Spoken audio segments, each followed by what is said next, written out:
Vamos lá, gente, tudo bem? Vamos continuar a nossa discussão sobre dinâmica. Na última discussão nós falamos sobre a força-peso e a força normal, com algumas situações, que envolviam estas forças. E agora eu quero iniciar com a força de tração. Logo após a gente vai trabalhar a força elástica e força de atrito. Então vamos dar uma olhada nessa situação.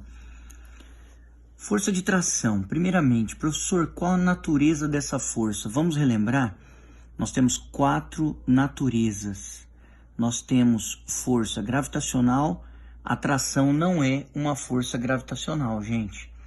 Tá? Mas então ela não é nuclear forte nem fraca, não é. Então ela é uma força com natureza eletromagnética, tá? Então a natureza dessa força, já vou deixar anotadinho aqui, eletromagnética, beleza, gente? E eu vou propor 3 situações para a gente analisar a força de tração. Não existe equação para força de tração, assim como a normal, vocês viram no último vídeo. Não tem uma equação pronta, né? Você tem que analisar cada caso. A tração não é diferente. Então, esse primeiro caso, por exemplo, é uma situação de equilíbrio.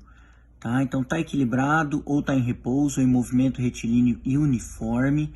Aí a gente tem que lembrar que eu tenho o peso dessa esferinha, tá? E consequentemente essa esfera puxa, tá? Olha o que eu vou fazer. Essa esfera puxa essa corda para baixo com uma força de tração. E a terceira lei de Newton, ó, a corda puxa a esfera para cima com a força de tração também, ó. Então, essas duas trações formam par ação-reação. Uma está na corda, que é essa aqui, a outra está atuando sobre a esferinha.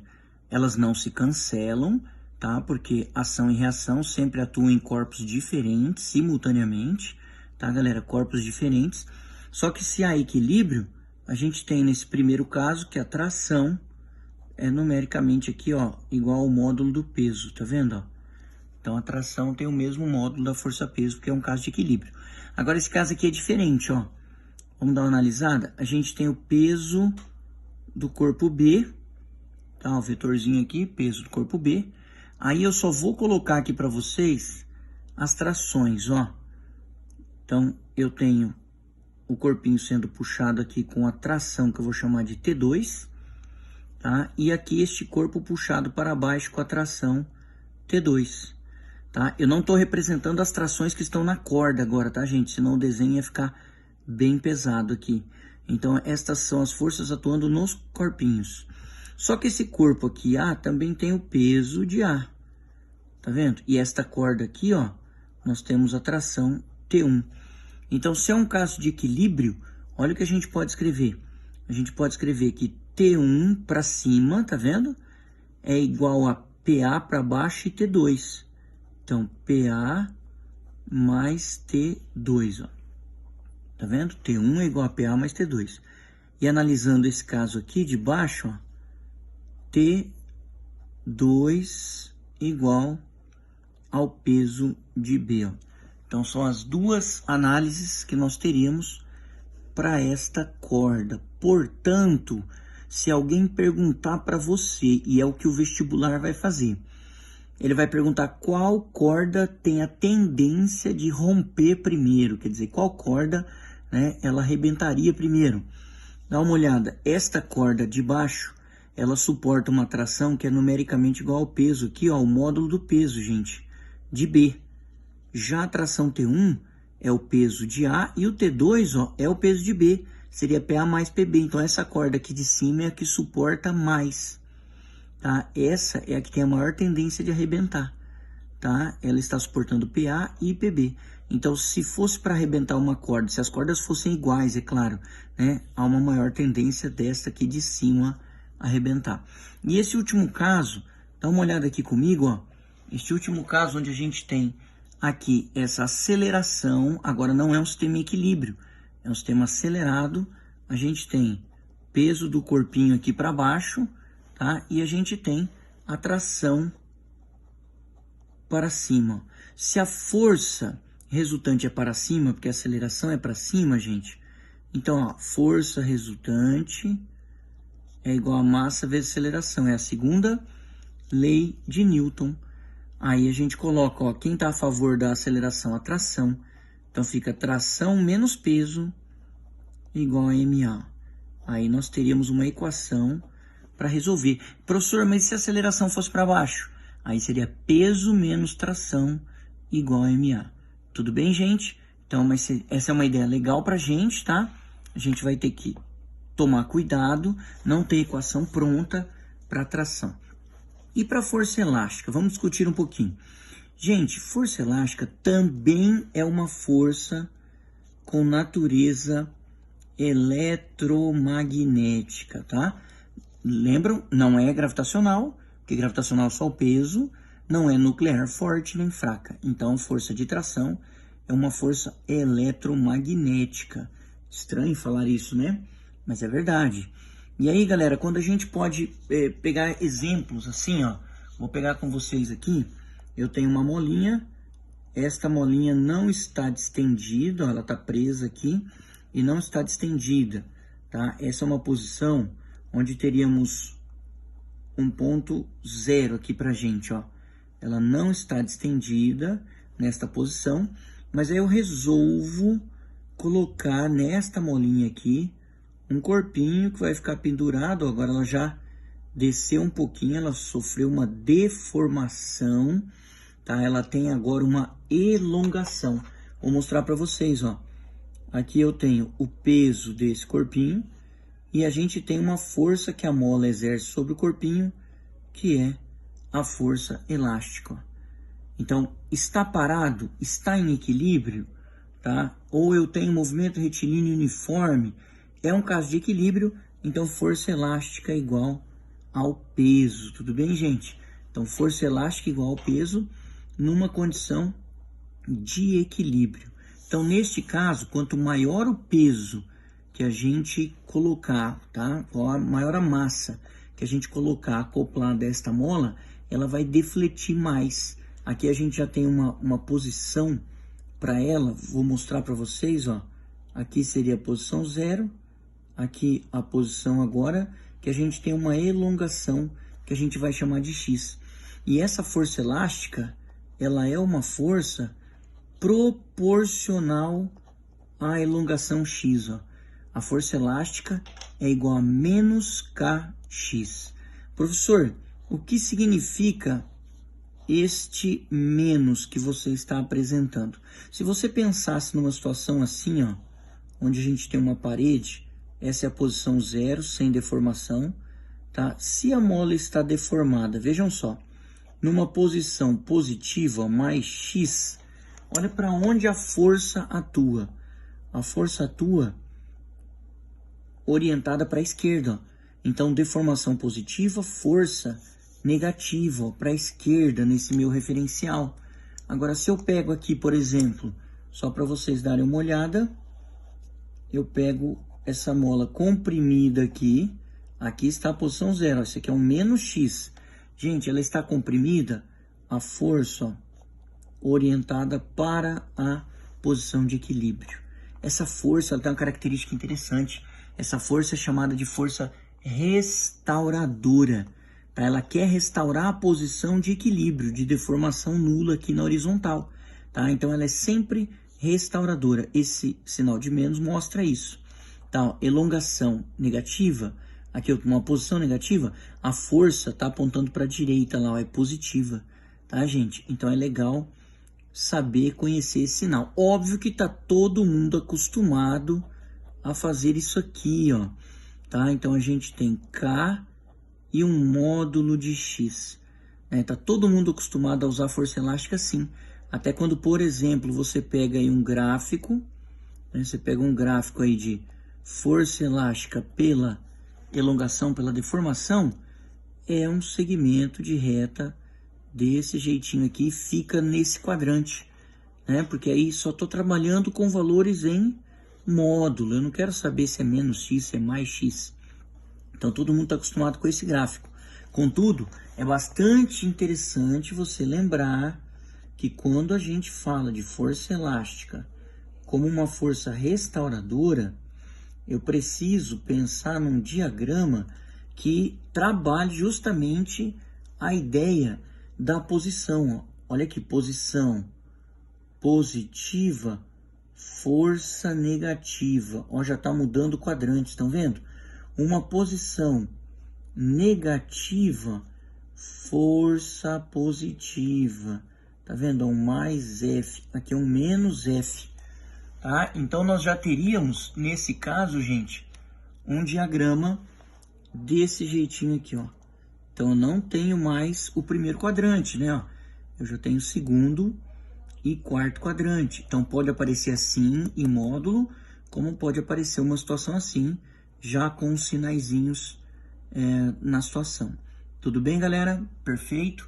Então, muito cuidado com a ideia de força elástica. Normalmente, tá? Normalmente, nós utilizamos a força em Newton, tá? Então, você vai usar sistema internacional, vou usar a força em newtons. Então, vou colocar aqui para você, ó. Tá, força em Newton, professor. Aí a elongação do sistema internacional, metro, não é verdade? Então, a constante elástica, uma característica do material, tá? Da mola, do corpo, é Newton por metro. O que ela informa para a gente, essa constante elástica? Por exemplo, uma constante elástica de 20 newtons por metro. Significa que uma força de 20 newtons consegue esticar, deformar ou comprimir essa mola em 1 metro. Tá? Então, eu tenho lá uma constante elástica de 2.000 newtons por metro. Então, você precisa de uma força de 2.000 newtons para deformar esta mola de 1 metro, tá? Tanto comprimindo como esticando, tá, gente? Então, por exemplo, normalmente molas mais finas, elas têm uma constante elástica menor.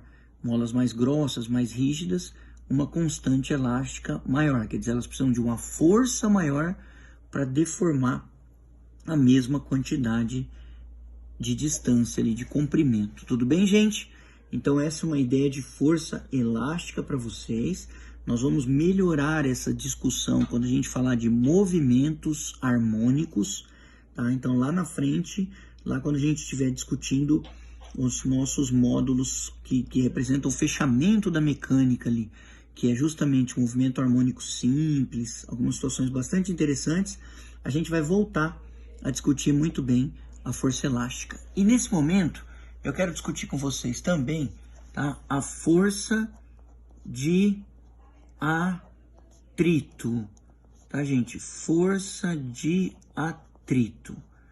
Queridos, quando a gente fala em força de atrito, eu gostaria que vocês ficassem atentos a que tipo de força de atrito eu estou citando, tá? A força de atrito, gente, é uma força que neste momento eu vou discutir em superfícies sólidas, tá? Então o professor está até anotando aqui, ó. É uma força em superfícies sólidas. Quando eu tenho meio fluido, aí eu vou trabalhar com um outro nomezinho, que não vai ser força de atrito, tá? É uma força de resistência fluida. A gente discute depois. Então, quando eu falo de força de atrito, é interessante que vocês tenham em mente uma força que se opõe ao movimento ou à tendência de movimento. Deixa eu representar esta situação para vocês, ó. Se eu tenho aqui um bloquinho, tá? Esse bloquinho está se movimentando lá para nossa direita. Vocês concordam que se movimentando para a direita, tentem entender essa situação. Fazer até um ventinho aqui, ó, mostrando que ele está se movimentando lá para a direita.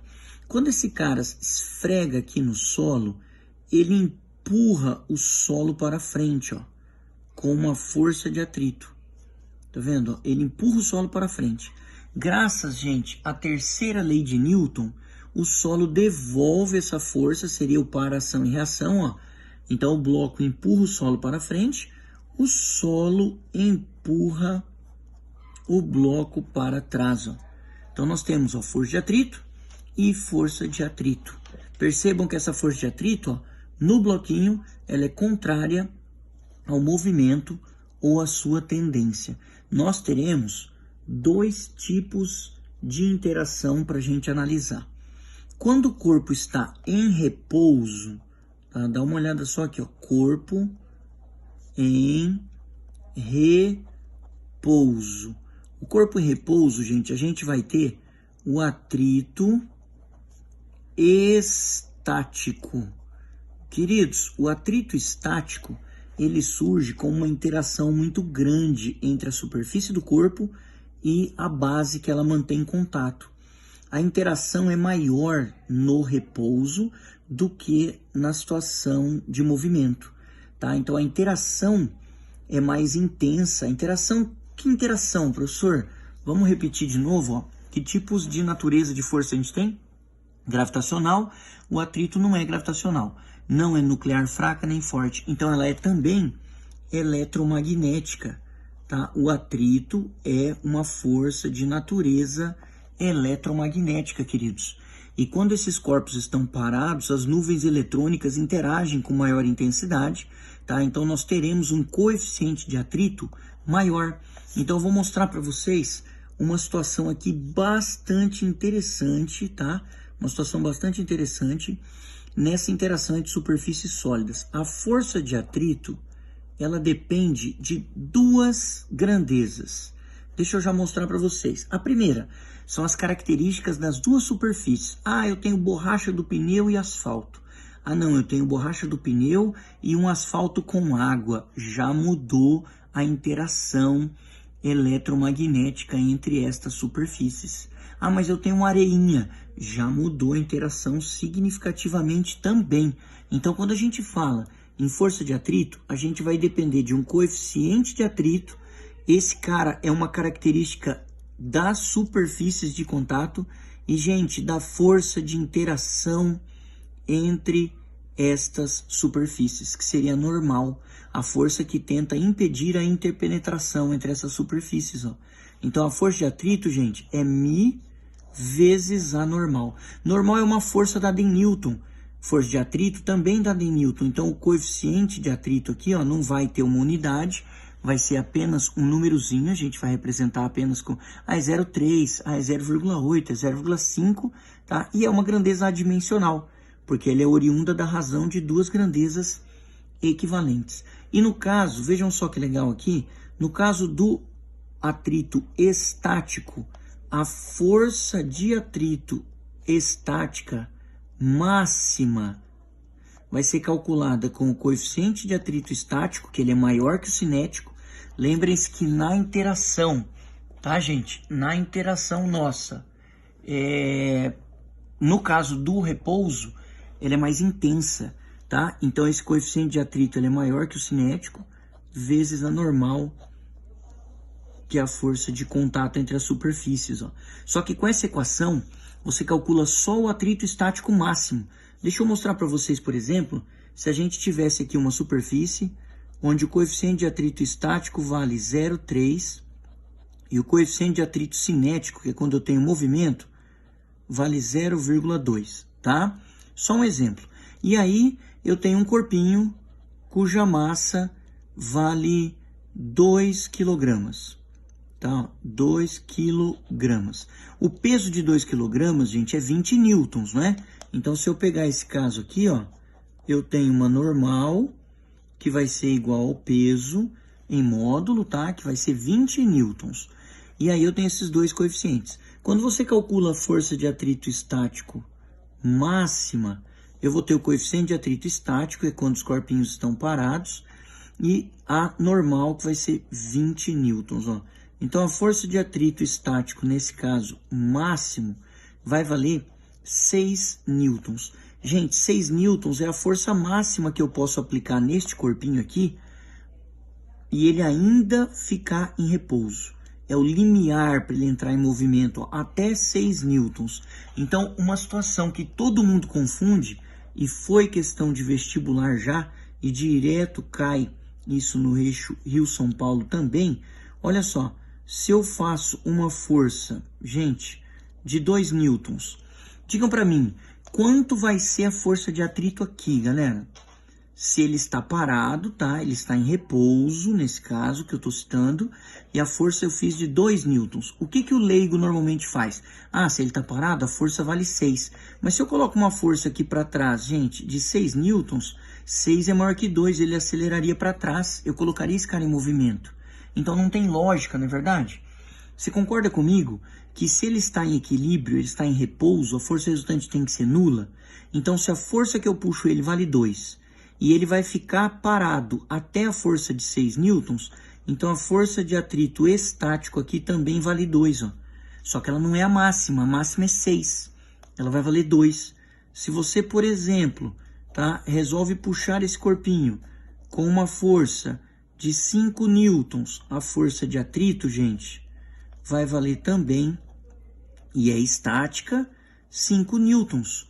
Não coloquei ele em movimento ainda, ó, porque eu não superei. Até 6 newtons ele vai permanecer em repouso. Se eu fizer uma força de 6 newtons, a força de atrito estático será máxima, igual a 6 newtons, e ele estará no limiar de se movimentar.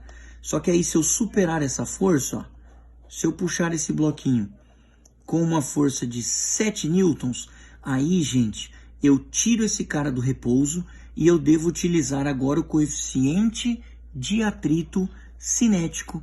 Então, força de atrito cinética, Mi vezes a normal, só que é um Mi cinético, ó. Então, a força de atrito cinético seria 0,2 vezes 20. A força de atrito cinético vale 4 newtons, ó. Então, o atrito aqui é pequenininho, é um atrito cinético agora, e vale 4 newtons, ó. Então, neste caso, ele se movimenta e você precisaria fazer, segundo, tá, a lei de Newton fundamental, é a segunda lei de Newton, força resultante é massa vezes aceleração. Nesse caso, você faria, estou puxando com 7 newtons, menos 4 do atrito, é igual a massa dele, que é 2 kg, vezes a aceleração, ó. Então, aqui, galera, seria 3, a aceleração seria 1,5 metros por segundo ao quadrado. E aí eu consigo determinar a velocidade desse cara lá para frente numa boa, tá? Então eu tenho que tomar muito cuidado quando eu falo em força de atrito entre superfícies sólidas, porque o gráfico, ele é uma pegadinha, tá? Ó, isso aqui é uma força F, tá, gente? Ó, isso aqui é uma força, perdão, vou colocar o F aqui, ó, e aqui uma força de atrito. Tá, a força de atrito e a força F. Vou aumentando a força F, ó, eu vou aumentando com o mesmo valor. Lembra aqui, ó, 2, 2, 3, 3, 4, 4, 5, 5, até 6, 6. Quando eu chego na força de atrito estático máximo, tá? Essa aqui é a máxima, ó. Aí, gente, se eu superar essa força, tá? Para forças maiores, ela cai para um valor e aí não muda mais, que é o atrito cinético, ó. Tá? Então, o atrito cinético, esse é o gráfico, pode cair abruptamente, pode ser uma bolinha aqui, gente, ó, pode ser uma bolinha fechada e uma bolinha aberta aqui, pode ser também, tá, nesse gráfico, mas é uma situação interessante de atrito para a gente conhecer, tá? Esse exemplo é muito bom para vocês, eu acho que vai ajudar na discussão. Vocês têm um texto muito bom no material, lá na página 43, tá? E a gente vai, na próxima discussão, falar sobre a força de resistência fluida, tá? Que é o próximo vídeo, um vídeo mais curto, com alguns exemplos muito bons, como polias e roldanas e alguns sistemas de bloquinhos, para a gente quase finalizar essa discussão. Tudo bem, galera?